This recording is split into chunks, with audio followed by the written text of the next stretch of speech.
Hello, everyone. My name is Alicia M Richins, and I'm a Sustainable Development Strategist. And I'm really happy to be here with you in this space. I've been tasked today with taking us beyond net zero. So I thought it would be really helpful to start off with a bit of a reflection activity, some imaginaries, if you will. So if you're comfortable, I welcome you to close your eyes and imagine that everything my fellow speakers said today got done. The year is 2050, and we did it! We are net zero across our economies, across our industries, across the entire planet, human civilization, across scope 1, 2, and 3, net zero. What does that world look like? What does it feel like? For me, I think about leisurely waking up with the sun, being awoken by birdsong in the spring and summer months, sharing a home with those I love, breaking bread with food that I helped to grow in community gardens and other food that came from urban farms, walking, riding my bike, taking accessible transit to a community co-working space,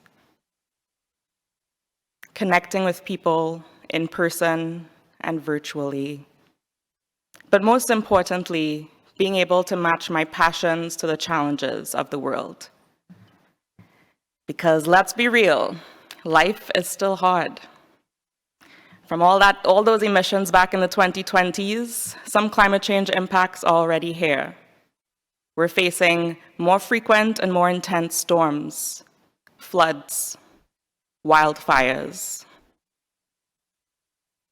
But in my imaginings, I feel secure knowing that my community has adapted. We are resilient in the face of these challenges.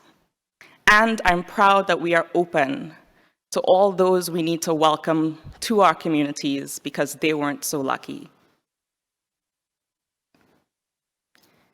Folks, the future is already here. It just hasn't been evenly distributed yet.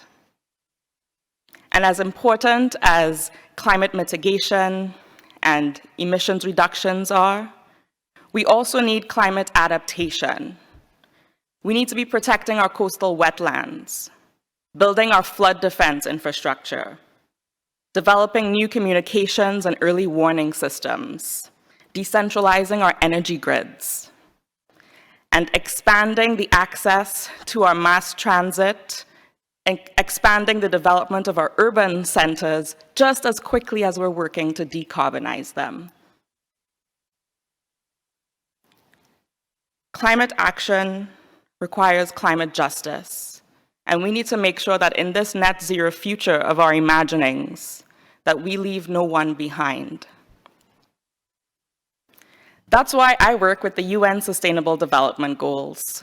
To me, they're the only framework we have today that really maps out the playing field we're living in, where every country, big or small, rich or historically plundered, is on this playing field and in this work of sustainable development together.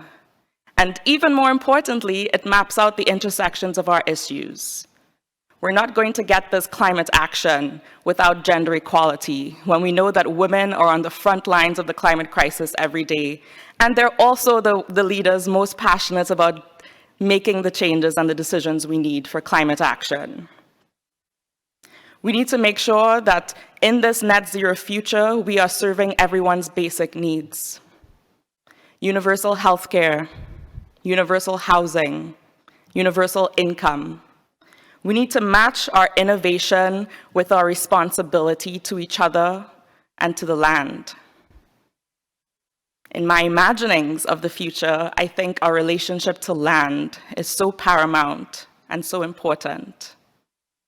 And anytime we talk about sustainable development and the SDGs and the UN system, I think it's also important that we take a moment to remember, especially as those of us living here in what is currently Canada, that we have a responsibility to the calls to action of the Truth and Reconciliation Commission. I hope that in 2050, we have actually made good on those calls, and that we're moving further forward in our work in reconciliation and in reparations to build the future that I know we all want together. So think back to that image you had in your mind.